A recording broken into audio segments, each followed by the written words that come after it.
Hi കൂട്ടുകാരെ, പുതിയൊരു വീഡിയോയിലേക്ക് എല്ലാവർക്കും സ്വാഗതം. അങ്ങനെ ഉമയമ്മ ദേവി ഓരോ കാര്യങ്ങൾ ഇങ്ങനെ ചോദിച്ചും കൊണ്ടിരിക്കുകയാണ് കേട്ടോ നന്ദിനിയോട്. അപ്പം നന്ദിനി പറയുന്നത് താനൂരമ്മയുടെ നാട്ടിലാണ് ഞാൻ. ഓ, താനൂരമ്മ എന്ത് വിശിഷ്ടമായ ദേവിയാണ്, ഞാൻ അവിടെ പോകാറുണ്ട്, ഞാൻ അങ്ങോട്ട് പോകാം, നല്ല രസമുള്ള നാട്ടും പ്രദേശമാണ് എന്നൊക്കെ ഉമയമ്മ ദേവി ഇങ്ങനെ സംസാരിച്ച് തുടങ്ങുകയാണ് കേട്ടോ. അല്ല, മോളെങ്ങനെ ഇവിടെ ഈ നാട്ടിലെത്തിപ്പെട്ടത്? ഞാനൊരു വീട്ടിലെ എന്നങ്ങ് പറഞ്ഞിട്ട്, അതായത് സൂര്യയുടെ ഭാര്യയാണെന്ന് പറയാൻ ഒരുങ്ങാണ്. പിന്നീട് തനിക്ക് തന്നെ തോന്നുന്നത് വേണ്ട, അങ്ങനെ ഒരു ഇത് താൻ കൊടുക്കുന്നത് ശരിയല്ല എന്ന് തോന്നിയിട്ട് നന്ദിനി പിന്നീട് പറയുന്നത്, അത് ഞാൻ ഒരു വീട്ടിൽ വേലക്ക് വന്നതാണ്. ഓ, വേലക്ക് വന്നതാണോ? ആ, എന്തായാലും മോൾ എവിടെ വീടെന്ന് പറയും, ഞാൻ അങ്ങോട്ടേക്ക് കൊണ്ടുവിടാം. അയ്യോ, അതൊന്നും വേണ്ട, കുറച്ച് ദൂരം കൂടി അങ്ങ് പോയി എന്നെ വഴിയരികിൽ ഇറക്കി വിട്ടാൽ മതി, ഞാൻ അങ്ങ് പോയിക്കോളാം. അത് കേൾക്കുന്ന ഉമയമ്മ ദേവി പറയണ, അയ്യോ എന്നെ കൊണ്ടൊന്നും അത് പറ്റത്തില്ല, മോൾ അവിടെ നിൽക്ക്, ഞാൻ എന്തായാലും നോക്കട്ടെ, ഇനി എവിടെയെങ്കിലും ഇറക്കി വിടാം. വേണ്ട, നിങ്ങൾ ബുദ്ധിമുട്ടണ്ട, ഞാൻ പോയിക്കോളാം, ഉമയമ്മ ദേവി പോയിക്കോളൂ എന്ന് പറഞ്ഞിട്ട് ഇവിടെ നിർത്തൂ എന്ന് പറയാനിട്ടോ. ഇതേ സമയം ഇപ്പുറത്താണെങ്കിലും വലിയ സംസാരമായിരിക്കുകയാണ്. സൂര്യ തിരഞ്ഞിട്ടും നന്ദിനിയെ കിട്ടുന്നില്ല. അപ്പോൾ അതുകൊണ്ട് തന്നെ വീട്ടിൽ വന്ന് കയറിയ ഉടൻ തന്നെ പത്മ പറഞ്ഞിരിക്കുന്നത്, അവളെ തിരക്കി പോകുന്നതിന് നല്ലത് വീട്ടിലിരുന്നൂടെ, അവളെ തിരക്കി പോവാതിരിക്കുകയാണ് നല്ലത്. കാരണം അവൾക്കൊക്കെ ഇഷ്ടം പോലെ ആളല്ലേ, തട്ടിക്കൊണ്ടു പോകാനും ഒക്കെ, പണക്കാരെ പോലും തട്ടിക്കൊണ്ടു പോകില്ല എന്നുള്ള വാക്കുകളൊക്കെ ആയി കേട്ടോ. അപ്പോൾ ഇത് കേൾക്കുമ്പോൾ, എന്തിനാ ഇപ്പോൾ ഇവിടെ തട്ടിക്കൊണ്ടു പോകുന്ന എന്ന വാക്ക് ഇപ്പോൾ ഇവിടെ നിങ്ങൾ പ്രയോഗിച്ചെന്ന് പറഞ്ഞിട്ട് വഴക്കാവണം. അപ്പോഴാണ് പുറത്ത് ആരോ വന്ന ശബ്ദം കേൾക്കുന്നത്. നോക്കുമ്പോൾ ഈ പത്മ വിളിച്ചു വരുത്തിയ ഉമയമ്മ ദേവി തന്നെയാണ് കേട്ടോ എത്തിയിരിക്കുന്നത്. അപ്പോൾ അതിന് മുന്നേ ഉമയമ്മ ദേവിയോട് നന്ദിനി പറയുന്നുണ്ട്, എന്നെ ഈ വഴിയരികിൽ ഇറക്കി വിട്ടോളൂ എന്ന് പറഞ്ഞിട്ട് അവിടെ ഇറക്കി വിടുന്നുണ്ട്. അങ്ങനെ അവരങ്ങ് പോകുന്നുണ്ട് കേട്ടോ. അങ്ങനെ പത്മയുടെ വീട്ടിലെത്തിയിരിക്കുകയാണ്. അപ്പോഴേക്കും ഉമയമ്മ ദേവിയെ കണ്ടോടെ തന്നെ പത്മ വന്നിട്ട് പറയാണ്, ഉമയമ്മ ദേവി വന്നല്ലേ, എന്തായാലും വരുമെന്ന് മേഡം ഒരിക്കലും പ്രതീക്ഷിച്ചില്ല. അപ്പോഴേക്കും ഇന്ദ്രജ പറയണേ, അമ്മ ഒരുപാട് പറഞ്ഞു കേട്ടിട്ടുണ്ട്. അപ്പോഴേക്കും സൂര്യ ഇറങ്ങി വരികയാണ് കേട്ടോ. മേഡം ഈ വീട്ടിലോട്ട് ഗസ്റ്റായി വരുന്നത് ഞാൻ അറിഞ്ഞില്ല. നിൻ്റെ അമ്മ വിളിച്ചു, അപ്പോൾ എനിക്കും തോന്നി ഇന്ന് സുമംഗലി പൂജയിൽ പങ്കെടുക്കണമെന്ന്, ഞാൻ അതുകൊണ്ട് വന്നതാണ്. എന്തായാലും നല്ലൊരു കാര്യമല്ലേ. അപ്പോൾ ഉടൻ തന്നെ യതീന്ദ്രൻ പറയണേ, മേഡത്തിനെ കുറിച്ച് ഒരുപാട് വാക്കുകൾ കേട്ടിരുന്നു, എന്നാലും ഞാനൊരു സാധാരണക്കാരിയായ സ്ത്രീയാണ്, നിങ്ങളെപ്പോലെ ഒരു സാധാരണക്കാരി എന്ന് ഉമയമ്മ ദേവി പറയാണ് കേട്ടോ. അപ്പോഴേക്കും പത്മ പറയണോ, സംസാരിച്ച് നേരം പോയത് അറിഞ്ഞില്ല, എൻ്റെ മക്കളെ പരിചയപ്പെടുത്തിയില്ലല്ലോ, ഇതെൻ്റെ മൂത്ത മകൾ ഇന്ദ്രജ, ഈ നിൽക്കുന്ന എൻ്റെ രണ്ടാമത്തെ മകൻ സൂര്യ എന്ന് സൂര്യ കാണിച്ചു കേട്ടോ.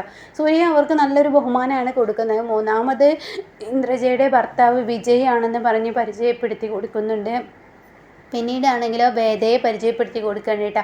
ഇത് വീട്ടിൽ വേലയ്ക്ക് നിൽക്കുന്ന രാജു എന്നൊക്കെ പറഞ്ഞ് എല്ലാവരും പരിചയപ്പെടുത്തുമ്പോൾ ഉടൻ തന്നെ എന്തായാലും വന്ന കാലിൽ നിർത്തിയത് പത്മ, നീ അകത്തോട്ട് വിളിക്ക് ഇവരെ എന്ന് പറയണം കേട്ടോ. അപ്പോഴേക്കും സൂര്യ ഇങ്ങനെ ഓരോന്ന് പറയാൻ ഒരുങ്ങാണ്. അപ്പോൾ ഉടൻ തന്നെ വന്ന കാലിൽ നിൽക്കൂ എന്ന് പറഞ്ഞിട്ട് അവിടെ ഉമയമ്മ ദേവി സംസാരിക്കും. ഉടൻ തന്നെ പത്മ, അകത്തോട്ട് വാ, ഇവിടെ നിൽക്കല്ലേ മേഡം എന്നൊക്കെ പറഞ്ഞിട്ട് പത്മ വിളിക്കാം. അപ്പോൾ ഉമയമ്മ ദേവി പറയണേ, എൻ്റെ കൂടെ ഒരാളും കൂടി വന്നിട്ടുണ്ട്, അവരെ ഒന്ന് ഞാൻ വിളിക്കട്ടെ എന്ന് പറയട്ടെ. അപ്പോൾ സൂര്യയാണെങ്കിലോ നന്ദിനിയെ കാണാത്ത വല്ലാത്തൊരു ടെൻഷനാണ്. തൻ്റെ ഇടനെഞ്ച് പൊട്ടുന്ന വേദനയുമായിട്ടാണ് സൂര്യ നിൽക്കുന്നത്. ആ സമയമാണ് കേട്ടോ അങ്ങോട്ടേക്ക് ഈ കടന്നു വരുന്നത്. എൻ്റെ കൂടെ ഒരു അതിഥി വന്നിട്ടുണ്ട് എന്ന് പറഞ്ഞിട്ട് ഇറക്കി കൊണ്ടുവരുന്ന നന്ദിനി ആയിരിക്കും കേട്ടോ. നന്ദിനിയെ കാണുന്ന പത്മ ആകെ നിറങ്ങലിച്ച് പോവാണ്. ആകെ എന്താ പറയേണ്ടതെന്ന് അറിയാതെ ആകെ കിടുകിടാ വിറക്കാണ്. താൻ ഒരിക്കലും പ്രതീക്ഷിച്ചില്ല ഇവരെ ഇങ്ങോട്ടേക്ക് കയറ്റുന്നത് എന്ന ലെവലിലാണ് കേട്ടോ ഇവിടെ നന്ദിനിയെ കണ്ടപ്പോൾ നിൽക്കുന്നത്. അവരൊരിക്കലും വരത്തില്ല എന്നുള്ള ആ ഒരു വിശ്വാസം ഉണ്ടായിരുന്നു. നന്ദിനി വീട് വിട്ട് പോയിരിക്കുകയാണ് എന്നുള്ള വിശ്വാസത്തോടു കൂടി നിൽക്കുകയാണ്. അപ്പോൾ ഉടൻ തന്നെ സൂര്യ കണ്ട ഉടൻ തന്നെ ഇങ്ങനെ ചിരിക്കുകയാണ്. അപ്പോൾ നന്ദിനിയാണെങ്കിൽ ആകെ എന്താ പറയേണ്ടത്, ഇങ്ങോട്ട് ഗസ്റ്റായി വരുന്നത് ഇവരാണെന്നറിയാതെ ഇവരുടെ വണ്ടിയിൽ താൻ അകപ്പെട്ട ആ ഒരു ഫീലോട് കൂടിയാണ് കേട്ടോ നന്ദിനി നിൽക്കുന്നത്. അങ്ങനെ നന്ദിനി പത്മയെ കാണുമ്പോൾ കിടുകിടാ വിറച്ചിങ്ങനെ നിൽക്കുകയാണ്. അപ്പോൾ ഉടൻ തന്നെ സൂര്യ ഒന്നും മിണ്ടുന്നില്ല. അപ്പോൾ ഉടൻ തന്നെ ഇതൊരു കില്ലാടി പെൺകുട്ടിയാണ്. ഈ പെൺകുട്ടിയെക്കുറിച്ച് ഞാനൊരു കാര്യം പറയട്ടെ, ഇവൾ ആരാണെന്ന് നിങ്ങൾക്കറിയോ?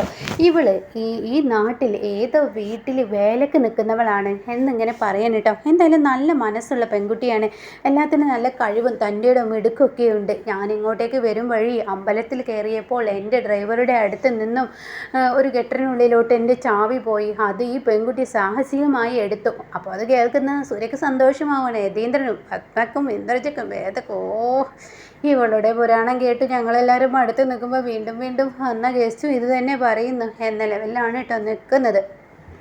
അങ്ങനെ ഈ സമയം ഇതങ്ങ് പറയുകയാണ് ഉമയമ്മ ദേവി. അപ്പോൾ ഉടൻ തന്നെ ആ മോള് കൊള്ളാലോ എന്നൊക്കെ യതീന്ദ്രൻ പറയാണ്. എന്നിട്ട് പറയാണ് ഇവള് അതുമാത്രമല്ല, ഇവളെ ഇപ്പം എൻ്റെ കൂടെ അകപ്പെട്ടത് എങ്ങനെയെന്ന് നിങ്ങൾ ചിന്തിക്കുന്നുണ്ടാവും കേട്ടോ. ഇവളെ ഞാൻ കൊണ്ടുവന്നതേ ഇവളെ കുറേ ഗുണ്ടകളിട്ട് ഓടിച്ചു. അപ്പോൾ അത് കേൾക്കുന്ന സൂര്യ അതെങ്ങനെ ആരെ ഇവളെ ഉപദ്രവിക്കാൻ നോക്കിയത് എന്ന് സൂര്യ ഇങ്ങനെ പെട്ടെന്ന് പറയാണ്. അപ്പോഴേക്കും നിൽക്ക് നീ ഇങ്ങനെ ടെൻഷനാവില്ല, കാര്യം ഞാൻ പറയാം. ഇവള് ആ അമ്പലത്തിലും എന്നെപ്പോലെ വേറൊരാളെ ഇവള് സഹായിച്ചു. അമ്പലത്തിൽ ഏതൊരു അമ്മ സുമംഗലി പൂജയ്ക്ക് പങ്കെടുക്കാൻ വന്നപ്പോൾ അവരുടെ പേഴ്സ് ഏതൊരു പെണ്ണ് തട്ടിക്കൊണ്ടുപോയി എന്ന അങ്ങനെ നടത്തുന്ന തട്ടിക്കൊണ്ട് മാഫിയയുടെ ആ ഒരു ഭാഗമായി ഇവള് അവരെ ഉപദേശിച്ച് നേർവഴിക്ക് വിട്ടപ്പോൾ അവൾ ചെന്നിട്ട് അവളുടെ ആളുകളോട് പറഞ്ഞു. അപ്പോൾ നന്ദിനിയുടെ പിറകെ 2-3 ഗുണ്ടകൾ വന്ന് നന്ദിനിയെ തട്ടിക്കൊണ്ടു പോകാൻ ശ്രമിച്ചു എന്ന് പറയണം കേട്ടോ. അങ്ങനെ ആ സമയമാണ് നന്ദിനി ഞാൻ കയറിയ കടയിൽ കയറിയത്. അങ്ങനെ നന്ദിനിയെ ഞാൻ വിളിച്ചു കൊണ്ടുപോയി. പിന്നീട് പാതി വഴിയിൽ നന്ദിനിയെ ഞാൻ ഇറക്കി വിട്ടു. അങ്ങനെ ഈ സമയം ഇങ്ങനെ പിന്നീട് ഉണ്ടായ കഥ പറയണേ. അതായത് നന്ദിനിയെ ഇറക്കി വിടുന്ന ഒരു സീന് കാണിക്കുന്നുണ്ട്. നന്ദിനി ഇവിടെ ഇറങ്ങിക്കോളാന്ന്. അങ്ങനെ ഉമയമ്മ ദേവി ഈ വണ്ടി എടുക്കുന്ന സമയത്ത് പെട്ടെന്ന് സൈഡ് ഗ്ലാസ്സിലൂടെ ഉമയമ്മ ദേവി ഒരു സംഭവം കാണാണ്. നന്ദിനി ആ കാറിൽ നിന്ന് ഇറക്കി വിട്ടതും നന്ദിനി പിറകോട്ട് തിരിഞ്ഞു നോക്കുമ്പോൾ ഒരു ഓട്ടോയിൽ കാണാം ഈ പെണ്ണും അതുപോലെ തന്നെ 2 ഗുണ്ടകളും, അതായത് ഈ പേഴ്സ് തട്ടിയെടുക്കാൻ ശ്രമിച്ച ആ പെണ്ണും പിള്ളയുണ്ടല്ലോ, അവർ 3 പേരും കൂടിയിട്ട് നന്ദിനിയുടെ നിക്കടി അവിടെ എന്നും പറഞ്ഞ് നന്ദിനിയുടെ പിറകെ ഓടുമ്പോൾ നന്ദിനി ഉമയമ്മ ദേവിയുടെ കാറിൻ്റെ പിറകെ ഓടുകയാണ് കേട്ടോ. ഉമയമ്മ ദേവി മാഡം മാഡം എന്ന് പറഞ്ഞ് ഇങ്ങനെ വിളിക്കുന്നുണ്ട്. അങ്ങനെ ഉമയമ്മ ദേവി ഇത് പെട്ടെന്ന് അങ്ങ് കാണുന്നതിനോടുകൂടി വണ്ടി നിർത്താൻ ഡ്രൈവറോട് ആവശ്യപ്പെടാൻ. അങ്ങനെ നന്ദിനിയെ വീണ്ടും വണ്ടിയിൽ കയറ്റി കൊണ്ടുപോവാണ് കേട്ടോ. പിന്നീട് ഈ വരുന്ന പത്മയുടെ വീട്ടിലാണ് വന്നിറങ്ങുന്നത്. അപ്പോൾ ഈ സമയം ഈ കുട്ടിയുടെ പേരെന്താണെന്ന് നിങ്ങൾക്കറിയാമോ എന്നിങ്ങനെ ഉമയമ്മ ദേവി പറയുമ്പോൾ ഉടൻ തന്നെ സൂര്യ പറയണേ എനിക്കറിയാം, ഇവരുടെ പേരെന്താന്ന് നന്ദിനി എന്നല്ലേ. അത് കേൾക്കുന്നതിനോടുകൂടി മോനിക്ക് എങ്ങനെയാ അറിയാം ഇവളെ നന്ദിനി എന്ന്, നീ എങ്ങനെ ഇവളെ പരിചയം? അപ്പോഴേക്കും സൂര്യ പറയാണ് അതെ എങ്ങനെ പരിചയമെന്ന് എൻ്റെ അമ്മയോട് ചോദിച്ചു നോക്ക്. എന്തായാലും മാഡത്തിനെ ഗസ്റ്റായി വിളിച്ചത് എൻ്റെ അമ്മയല്ലേ, എൻ്റെ അമ്മ തന്നെ പറയട്ടെ. അപ്പോൾ പത്മയോട് ചോദിക്കുകയാണ്, പത്മ നിനക്കറിയുമോ ഈ മോളെ? എന്ത് നല്ലൊരു മോളാണ്, എന്താണ് ഇതിൻ്റെ കഴിവുകൾ എന്നൊക്കെ പറഞ്ഞിട്ട് നല്ല സ്വഭാവക്കാരിയാണ്, ഒരു പാവമാണ് എന്നൊക്കെ പത്മയോട് പറഞ്ഞിട്ട് നീ എങ്ങനെ പത്മ ഇവളെ അറിയാം എന്നൊക്കെ ചോദിക്കുമ്പോൾ പത്മ ഗിടഗിട വിറക്കുകയാണ് കേട്ടോ. അപ്പോൾ ഈ സമയം ഞാൻ തന്നെ പറയാം, എൻ്റെ അമ്മ പറയണ്ട എന്ന് പറഞ്ഞിട്ട് സൂര്യ പറയണേ ഇതെൻ്റെ ഭാര്യയാണ്, ഇതാണ് നന്ദിനി, ഇതെൻ്റെ ഭാര്യയാണ്. ഓ ഇവളെവിടുത്തെ ഭാര്യയായിരുന്നോ? സൂര്യയുടെ ഭാര്യയോ? പത്മ എന്നാലും ഇങ്ങനെയൊന്നും പാടില്ല കേട്ടോ. സ്വന്തം മകൻ്റെ ഭാര്യയെ കണ്ടിട്ടും അറിയാത്തതുപോലെ നിൽക്കുക, അതും ഈ വീട്ടിലെ വേലക്കാരി എന്നൊക്കെ ആ ഒരു പദം ഉപയോഗിക്കുക, അതൊക്കെ വളരെ മോശമാണ് പത്മ. എന്തായാലും നിങ്ങൾക്കിടയിൽ എന്തോ പ്രശ്നമുണ്ട്, അമ്മായിമ്മക്കും മരുമകൾക്കിടയിൽ. അപ്പോൾ ഞാനത് എന്താണെന്ന് ചോദ്യം ചെയ്യുന്നില്ല, അത് നിങ്ങളെ സംബന്ധിക്കുന്ന കാര്യം, അത് നിങ്ങൾ തന്നെ ആയിക്കോളും, ഞാനതിൽ ഇടപെടുന്നില്ല എന്ന് ഉമയമ്മ ദേവി പറയാണ് കേട്ടോ. അപ്പോൾ ഈ സമയം പത്മ നീച്ചിട്ട് ഇങ്ങനെ ചെറിയ കളിച്ച് ചിരിക്കണോ എന്താ മറുപടി പറയണോ എന്നുള്ള ലെവലിൽ നിൽക്കുകയാണ്. അങ്ങനെ പത്മ പതിയെ അകത്തോട്ട് കയറ്റിക്കൊണ്ട് പോവുകയാണ് കേട്ടോ. അങ്ങനെ പത്മ അകത്തോട്ട് കയറ്റിക്കൊണ്ട് പോകുമ്പോഴാണെങ്കിലോ ശരിക്കും ടെൻഷനുണ്ട് ഈ പറയുന്ന പത്മയ്ക്ക്. അങ്ങനെ എന്തായാലും സുമംഗലി പൂജയുടെ മുഹൂർത്തമായി, സ്വാമി വന്നിട്ട് ഒത്തിരി നേരമായി എന്നൊക്കെ പറഞ്ഞിട്ട് പിന്നീട് മുഹൂർത്തത്തിൻ്റെ ആ കാര്യങ്ങളാണ്. അപ്പോൾ ഉമയമ്മ ദേവി പറയണം അയ്യോ എന്തൊരു ഭംഗിയാണ്, എന്തൊരു നന്നായി അലങ്കരിച്ചിരിക്കുന്നു പൂജയ്ക്കുള്ള സ്ഥലം എന്നൊക്കെ പറയുന്നുണ്ട്. അപ്പോൾ സൂര്യ പറയണത് എൻ്റെ ഭാര്യ നന്ദിനിയാണ് കേട്ടോ ഇതൊക്കെ ചെയ്തത്. അപ്പോൾ എന്തായാലും ചടങ്ങുകൾ നടക്കട്ടെ. ഇനി എന്തായാലും ഇവിടെ ആർക്കെങ്കിലും ഒരു പാട്ട് പാടാൻ അറിയോ? ആരെങ്കിലും ഒരു പാട്ട് പാടും, ഒരു ഭക്തിഗാനമായിക്കോട്ടെ, ആരെങ്കിലും ഒന്ന് പാട് എന്ന് പറയുന്നു കേട്ടോ. ഇത് കേൾക്കുന്നതിനോടുകൂടി ആരും ഒന്നും മിണ്ടുന്നില്ല. അപ്പോൾ ഉമയമ്മാദേവി പറയണേ ഇന്ദ്രചാവേദ നിങ്ങൾ ഇത്ര നല്ല മിടുക്കൻ കുട്ടികളായിട്ടും നിങ്ങൾക്കൊരു പാട്ട് പോലും പാടാൻ അറിയില്ലേ? അപ്പോഴേക്ക് യതീന്ദ്രൻ പറയണേ മോളെ നീ പാട് വേദ എന്ന് പറയുമ്പോൾ അയ്യോ ഞങ്ങൾക്ക് ആ ഒരു കാര്യമൊന്നും വശമില്ല, ഞങ്ങളതൊന്നും പാടിയിട്ട് ഞങ്ങൾക്ക് ശീലമില്ല. അതുകൊണ്ട് മാഡം തന്നെ പാടിക്കോളും. അങ്ങനെ ഉമയമ്മ ദേവി നല്ലൊരു പാട്ടൊക്കെ പാടുന്നുണ്ട് കേട്ടോ. ഇതൊക്കെ കണ്ട് തൻ്റെ സമനില തെറ്റിയിരിക്കുകയാണ്. അപ്പോൾ ആ പാട്ടിന് ഇടയിൽ വെച്ച് പത്മ ഇങ്ങനെ കണ്ണുകൊണ്ട് ഉരുട്ടാണ്. മര്യാദക്ക് പോടി ഇവിടെ നിന്നും എന്ന് പറഞ്ഞിട്ട് നന്ദിനിയെ കണ്ണുകൊണ്ട് ഉരുട്ടുന്നത് സൂര്യ കാണാണ്. അപ്പോഴേക്കും നന്ദിനി അവിടെ നിന്ന് പോവാൻ ഒരുങ്ങുമ്പോൾ ഒരൊറ്റ പിടുത്തം നന്ദിനിയുടെ കയ്യിൽ. അങ്ങനെ നന്ദിനിയുടെ കയ്യിൽ പിടിക്കാൻ കേട്ടോ. ഇതേ സമയം യതീന്ദ്രനാണെങ്കിലോ നന്ദിനിയുടെ അടുത്ത് വന്നിട്ട് പറയുന്നുണ്ട്, നന്ദിനി, ഞാൻ നിന്നോടുള്ള വിശ്വാസം അതെനിക്കുണ്ടായിരുന്നു. നീ ഒരിക്കലും ഇവിടെ നിന്നും പോവാൻ പാടില്ലായിരുന്നു. അപ്പോൾ നന്ദിനി ഒന്നും തന്നെ മിണ്ടുന്നില്ല കേട്ടോ. അപ്പോഴേക്കും ഉമയമ്മ ദേവി പറയണേ, എന്തായാലും പാട്ടുകളൊക്കെ കഴിഞ്ഞല്ലോ, ഇനി തമ്മിൽ പത്മ യതീന്ദ്രൻ്റെ കയ്യിൽ ചരട് കെട്ടിക്കോട്ടെ എന്ന് പറയണേ. അങ്ങനെ അവർ തമ്മിൽ അങ്ങോട്ടും ഇങ്ങോട്ടും ചരട് കെട്ടുകയാണ്. അതിനുശേഷം ഇന്ദ്രജയും വേദയും കെട്ടട്ടെ എന്ന് പറയണേ. അങ്ങനെ അതും നടക്കുന്നു കേട്ടോ. പിന്നീട് പത്മ പറയണേ, അപ്പം ഈ ചടങ്ങ് കഴിഞ്ഞു, ഇനി താലികെട്ടൽ ചടങ്ങാവാല്ലേ.